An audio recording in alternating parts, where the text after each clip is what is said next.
Լավ, այս ամեն ինչից հետո Փաշինյանը հնարավորություն ունի հունիսի 7-ին կրկին վերընտրվելու։ Ես չգիտեմ, չեմ կարող ասել։ Դրա համար էլ ինքը ամեն կիրակի, ամեն շաբաթ մտնում է բնակիչների շրջանը,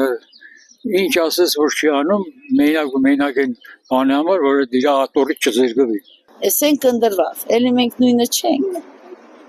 Չէ, ինձ պետք չէ ինք եղնի։ Մեծ մարդ կա, որ քաղաքականությունը գիտեն, այն չէ, պետությունը, երիտասարդությունը, մանկությունը, մանուկների հարցը բոլորին լուծի։ Նպաստ տալով չէ,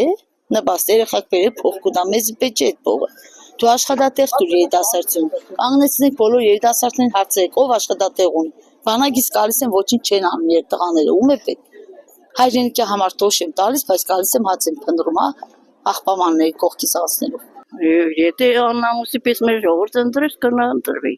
Բացի Նիկոլից ով կուզե եղնի։ Աստված չտա,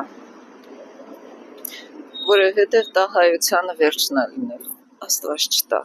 Իսկ ադմինիստրատիվный ռեսուրսը, մեր